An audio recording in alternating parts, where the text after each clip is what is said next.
आज्ञा देशर कथा गोटे राज्यर कथा गुइंदा विभाग खबर मिलला राज्य रे गरीब लोक मान संख्या धीरे धीरे बढ़िबार लगी।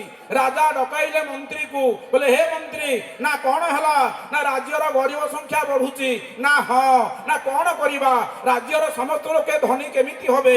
मंत्री कहले बोले मणिमा गोटे काम करवा आमर जो ट्रेजेरी अच्छी आमर जो राजकोष अच्छी आमे गरीब लोक मान बांटी दबा तेणु आसंता काली आपण डेंगुरा दे कहि दियंतु राज्यर जेते गरीब लोक माने सब अछंती आसी लाइन रे ठिया हबे समस्त को धनरत्न बांटी दबा।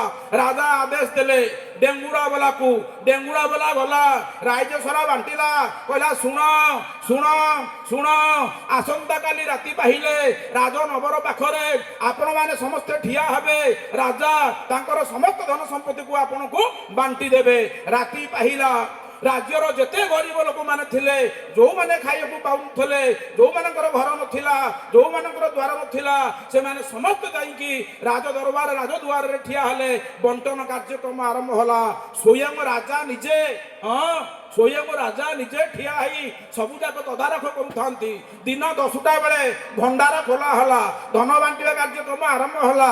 ठीक 11टा बेलू राजा लक्ष्य कले जड़े साधु गेरुआ पिंधिचंती दाढ़ी छाड़िचंती जटा अच्छी त्रिपुंड तिलक अच्छी दरिद्र बोली जना पड़ुछंती।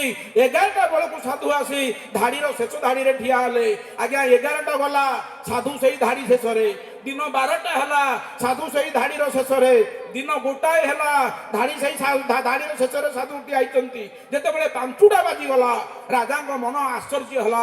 राजा मन मन चिंता कले बोले अरे हे ए राज्यर दरिद्र लोक माने आसिचंती ए साधु जनक भी दरिद्र किंतु 10टा बेलू आसिलेनी किंतु धाड़ीर जो शेष को सेही शेष रे ताको पछरे जे आसुथांती ताको आगो को पेली दैथांती निजे पळी आसथांती पछकू तापरे 5 जण आसीबे ताको पेली देबे आगो को निजे ठिया हेबे पछरे तापरे आसीबे 10 जण ताको पेली देबे आगो को निजे ठिया हेबे पछरे। राजांक मनरे आश्चर्य भावना सृष्टि हला। कौन यार रहस्य कौन यार कथा सिद्धांत कौन। राजा पहुंचले से साधु पाखरे साधु पाखरे ठियाई कहले मणिमा हजूर आपन को प्रणाम निवेदन करूछि। साधु कहले आशीर्वाद जय जगन्नाथ। राजा कहले गोटे कथा पचारिबी। साधु कहले कहू नाहंती ना आपण 5 घंटा हला आसिलेनी ना हाँ 5 घंटा हला आसिलेनी किंतु धाड़ीर जो शेषर को सेही शेषर ठिया आइचंती कौन यार रहस्य आ भितर कौन सिद्धांत अच्छी। साधु हसिले कहले महाराज आपण जो काम करूछंती आपण जो काम करूछंती मु सेही काम एठी करूछि। राजा आश्चर्य हेले आहुरी बोले अरे मु तो धन बांटुछि मो पाखरे धन अछि राजकोष रे धन अछि मु बांटुछि तम पाखरे कोन अछि जे तुमे बांटुछ ना राजा तुमे जहा कहउछ मु सेया करूछि। तुम पाखरे धन अछि तुमे बांटुछ तुम पाखरे धन अच्छी तुम्हें बांटुछ किंतु मो पाखरे धन नाही मो पाखरे हीरा लीला मोती माणिक नाही। जो 2 पाद भूमि रे मु ठिया हेची केवल सेही पाद 2 पाद भूमि होची मोर।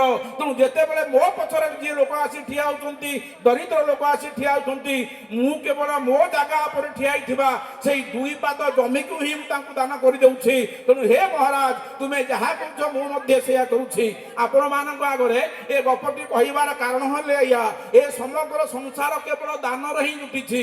जदि दान हे नब ना जदि दान कहीं करेंगे ना तेरे संसार कौन कार्य भी हम ना।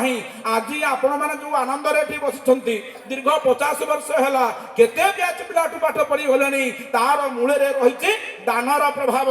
जो सरोजिनी माँ आसी स्वामी ना हूँ नरेंद्र मिश्र पद्मनाभ सत्यवादी मिश्र 2 मिश्र एवं 2 अक्षर जड़े हेले पद्मनाभ जड़े हेले प्रभाकर ए 4 जनकर जदि दान न होई थांता आज तांको पुआ आसी मते कहउथले मु जते बेले पिला थली तो खंडिया प्यांट पिंदुथली मु कहिबी मां को मां मोर टिए खंडिया प्यांट गोटे भल प्यांट दियो। सेते बेले नरेंद्र मिश्र कहउथले अरे ताको सिलाई करि दे म सिलाई करि दे स्कूल टा मु बढ़ुची जागा सिटी दिया जीवो पैसा पत्र केते खर्च हबो तू तो स्कूल पेंट को चिरी दियोबे सिलाई करि ताको पिंधि ଦିଅ ଯଦି ସେ 4 ଜଣଙ୍କର ଦାନ ନଥାନ୍ତା ତେବେ ଏ ସ୍କୁଲ କେବେ ହେଇପାରିନଥାନ୍ତା। ଆଜି ଯୋଉ ଟେଣ୍ଟ ବି ଆଜି ହେଇଛି ଆ ମୂଳରେ ବି ଦାନ ଅଛି।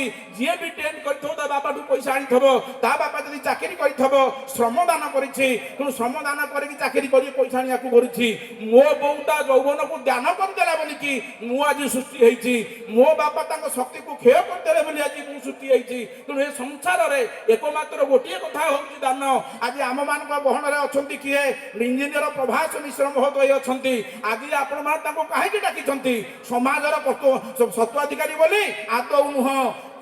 ଆମର ପ୍ରଭାସ ମିଶ୍ର ଓଡ଼ିଶାର ଏକମାତ୍ର ବ୍ୟକ୍ତି ଅଙ୍ଗଦାନ ଯୋଜନା ଆରମ୍ଭ କରିଛନ୍ତି। ସେ ଯୋଜନା ନାଁ ହେଉଛି ଅଙ୍ଗଦାନ। ମରିଗଲା ପରେ ଆମ ଶରୀରକୁ ପୋଡ଼ି ଦିଆଯାଉଛି, ମରିଗଲା ପରେ ଆମ ଶରୀରକୁ ପୋତି ଦିଆଯାଉଛି। ମନେ ରଖନ୍ତୁ ମା ମାନେ, ଯୋଉ ଛାତ୍ରଛାତ୍ରୀ ମାନେ ଏଟା ଅଛନ୍ତି, ଯୋଉମାନେ ଏଠାରେ ଆନନ୍ଦରେ କୁରୁଳି ଉଠୁଛନ୍ତି ଗୀତ ବାଜିଲା ମାତ୍ରକେ ଯୋଉ ଡ୍ୟାନ୍ସ, ତେଣୁ ସେଥିରେ ଜୀବନ ଗଠନ ହୁଏ ନାହିଁ। ମା ମାନେ ଆମେ ମାନେ ପିଲାମାନଙ୍କୁ ବୁଝେଇବା ଦରକାର। ନୃତ୍ୟ, ସଙ୍ଗୀତ, କବିତା ଏସବୁ ଜୀବନକୁ ଚାଲିବା ପାଇଁ ପ୍ରେରଣା ଦିଏ, କିନ୍ତୁ ଜୀବନକୁ ଶକ୍ତିମନ୍ତ କରିବ କିଏ? ନା 2 ପଦ କଥା। ଆମ ମାନଙ୍କର ସମସ୍ତଙ୍କର ମନ ଗୋଟାଏ ଲେଖା ଅଛି। ଯେତେବେଳେ ଡ୍ରେସ୍ ଆମର ପୁରୁଣା ହେଇଯାଉଛି, ମସିଆ ହେଇଯାଉଛି, ତାକୁ ଆମେ ସାବୁନ ଲଗେଇ ସଫା କରୁଛେ। ଘରକୁ ଯଦି ଆମେ 2-3 ଥର ନ ଓଳେଇବା ତେବେ ଆମକୁ ଭଲ ଲାଗିବ ନାହିଁ। ସେମିତି ଆମ ସମସ୍ତଙ୍କର ଗୋଟିଏ ମନ ଅଛି। ସେ ମନକୁ ସଫା ନ କଲେ, ସେ ମନକୁ ଚକଚକ ନ କଲେ ଆମ ଜୀବନ ଗତି ଆଗକୁ ଚାଲିବ ନାହିଁ। ଆଉ ସେ ମନକୁ ସଫା କରିବା ପାଇଁ ଗୀତା ରୂପକ ସାବୁନ ଦରକାର। ସେ ମନକୁ ସଫା କରିବା ପାଇଁ ଭାଗବତ ରୂପକ ସାବୁନ ଦରକାର। ସେ ମନକୁ ସଫା କରିବା ପାଇଁ ସାଧୁସନ୍ଥ ମାନଙ୍କର ବଚନ ଦରକାର। ସେ ମନକୁ ସଫା କରିବା ପାଇଁ ଆଜି ଯୋଉ ଅତିଥି ମାନେ ଆସି ଆପଣମାନଙ୍କୁ 2 ପଦ କଥା କହିବେ ତାର ମଧ୍ୟ ଆବଶ୍ୟକତା ଅଛି। ତେଣୁ ଯୋଉ ବଡ଼ ଭାଇ ମାନେ ସବୁ ଅଛନ୍ତି ତାଙ୍କ ପାଖରେ ଛୋଟ ପିଲା କିଏ ଅଛନ୍ତି ତାଙ୍କୁ କୁହନ୍ତୁ, ଆରେ ବାବା ଶୁଣୁ, ତେଣୁ ଯୋଉ ଶରୀରକୁ ଆମେ ପୋଡ଼ି ଦଉଛେ ସେ ଶରୀର ଆଜ୍ଞା ଆମର ନୁହେଁ। ଯଦି ମୋର କୋଉ ଜିନିଷ ଉପରେ ଅଧିକାର ଅଛି ମୁଁ ତାକୁ ପୋଡ଼ି ପାରିବି, ମୁଁ ତାକୁ ନଷ୍ଟ କରିପାରିବି, କିନ୍ତୁ ଏ ଶରୀର ମୋର ନୁହେଁ। ଆପଣମାନଙ୍କ ଭିତରୁ କେତେ ଜଣ କହିବେ ଆରେ ଶରୀର ପରା ମା ବାପାଙ୍କର? ଭୁଲ କଥା। ମା ବାପା ଖେଳୁଥିଲେ, ଶରୀର ତା ଭିତରେ ଅଟୋମେଟିକ ତିଆରି ହେଉଥିଲା। ଯଦି ମୁଁ ପଚାରିବି ଏ ମାଇକ୍ରୋଫୋନକୁ କିଏ ତିଆରି କରିଛି, ଆପଣ କହିବେ ହଁ ଅମୁକ ଲୋକ ତିଆରି କରିଛି। ତାକୁ ଯଦି ପଚାରିବେ ଏ ମାଇକ୍ରୋଫୋନ କୋଉ ମ୍ୟାଟେରିଆଲ ତିଆରି, ସିଏ କହିଦେଇ ପାରିବ। ଆପଣ ମାଆକୁ ପଚାରିବେ, ଆପଣ ବାପାଙ୍କୁ ପଚାରିବେ ଏ ଆଖି ଡୋଳାଟା ତିଆରି କରିବା ପାଇଁ ଯୋଉ କଳା ଭିତରେ ଓଙ୍କାର ସର୍ବଜ୍ଞାତ ଓଙ୍କାର ବ୍ରହ୍ମ ରୂପ ନେଲ ହେ प्रभु नीलाद्रिश ओंकार अप्रकट स्वर ओंकार ब्रह्मर विकार ओंकार तत्ववारी ओंकार निर्विकारी ओं बोहिले ओ कर हे नीलाद्रिश ओ